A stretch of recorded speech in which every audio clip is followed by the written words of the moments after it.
नमस्कार। तो आज हम बुरातीनों का 12वां किस्सा सुन रहे हैं।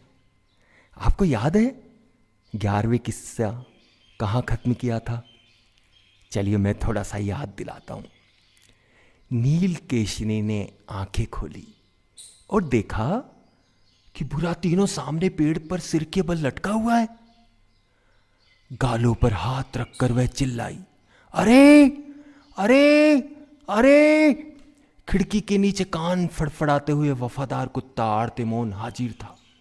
उसने अभी थोड़ी देर पहले ही तो अपने बालों को करीने से काट छाट की थी।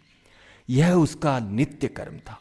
उसके धड़ वाले अग्रभाग के छल्लेदार बाल करीने से संवरे हुए रहते थे। दुम के छोर पर काला फीता बंधा हुआ था और अगले पंजे पर रूपहली घड़ी। हाजिर हूं। आर्तेमोन ने नाक घुमाई और ऊपरी होठ उठाकर सफेद दांत चमकाए। आर्तेमोन, किसी को बुलाओ, बेचारे बुरातीनों को पेड़ से उतार कर घर में लाना है और डॉक्टर को बुलाना चाहिए, लड़की ने कहा। मैं चला। आर्तेमोन इस तरह तेजी से घूमा कि उसके पिछले पंजों से टकराकर भीगी हुई रेत उड़ चली। वह चींटियों की बाम्बी की तरफ दौड़ गया। उसने भूक भूक कर उस बस्ती के सभी जीवों को जगा दिया और 400 चींटियों को उस रस्सी को काटने भेज दिया था जिस पर अभागा बुरातीनों बंधा हुआ लटक रहा था। 400 कर्मठ चींटियों की फौज ने कतार बनाकर बलूत वृक्ष पर हमला कर दिया और रस्सी को काट डाला। बुरातीनों के गिरते ही आर्तेमोन ने उसे अगले पंजों पर लपक कर पकड़ लिया और घर ले आया। उसे पलंग पर लिटाकर वह बेतहाशा भागता हुआ जंगल में विलीन हो गया और थोड़ी देर में मशहूर डॉक्टर गुग्गू, चिकित्सा सहायिका मेंढकी और हकीम टिड्डामल को भी साथ ले आया, जो सूखे तिनके की तरह सीख सलाई था। डॉक्टर गुग्गू ने बुरातीनों के सीने पर कान लगाकर जांच की। मरीज दम तोड़ रहा है, उसके बचने की आशा नहीं। डॉक्टर गुग्गू फुसफुसाया और अपना सिर पीछे की ओर घुमा लिया। चिकित्सा सहायिका मेंढकी अपने भीगे पंजे बुरातीनों के शरीर पर देर तक फेरती रही। अपने ख्यालों में खोई हुई वह उभरी उभरी आंखों से चारों तरफ देखने लगी।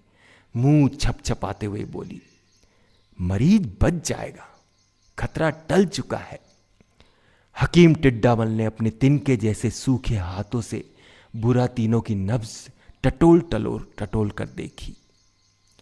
दो में से एक ही संभावना है, मरीज या तो जिंदा है या मर चुका है। अगर वह जिंदा है तो बच जाएगा या फिर दम तोड़ देगा। अगर वह मर चुका है तो उसमें प्राण फूके जा सकते हैं या फिर नहीं फूके जा सकते। क्या नीम हकीमी झाड़ रहे हो? गुग्गू ने कहा। कोमल पंख फड़फड़ाए और अंधेरी अटारी पर उड़ गया। मेंढकी ने कुड़क कर मुंह फुला लिया। क्या मूर्खता है? मेंढकी टरटराती और पेट छपछपाते हुए सीलंदार तहखाने में कूद गई। हकीम टिड्डामल ने सूखी टहनी होने का दिखावा किया और खिड़की से बाहर कूद गया। लड़की ने अपने कोमल कोमल हाथ झटके और बोली, अब इसका इलाज कैसे किया जाए? अंडी के तेल से, मेंढकी तहखाने से टर टर करते हुए बोली। अंडी के तेल से? अटारी पर बैठे डॉक्टर गुग्गू ने मेंढकी की नकल उतारते हुए ठाका लगाया। अंडी का तेल दिया भी जा सकता है और नहीं भी। खिड़की के पीछे से टिड्डामल किटकिटाया। तब अभागे बुरातीनों ने, जिसके सारे शरीर पर खरोंचे आ गई थी और नील पड़े हुए थे, दर्द से कराहते हुए कहा, अंडी के तेल की जरूरत नहीं, मेरी तबीयत ठीक है। नीलकेशिनी ने बुरातीनों को समझाते हुए कहा, मान भी जाओ बुरातीनों, मैं तुमसे प्रार्थना करती हूं, आंखें मूंद लो, नाक बंद कर लो और पी जाओ इसे झटपट। मुझे नहीं पीना, नहीं पीना है, नहीं पीना है। मैं तुम्हें चीनी का डला दूंगी। तत्काल पलंग पर एक सफेद चूहा हाजिर हो गया। वह चीनी का एक डला लाया था। सुनो, मेरी बात मान जाओगे तो इसे दूंगी, लड़की ने कहा। लॉलीपॉप दे दो। समझते क्यों नहीं? दवा नहीं पियोगे तो मर जाओगे।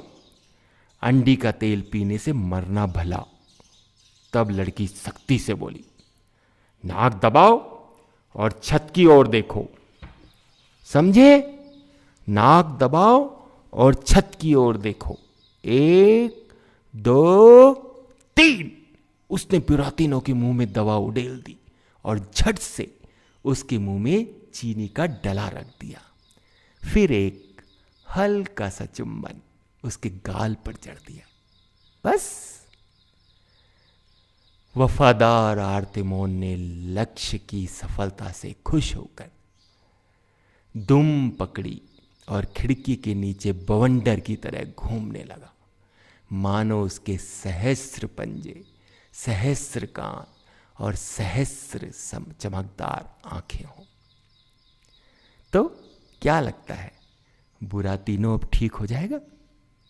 तो आगे की कहानी हम कल सुनेंगे। Thank you.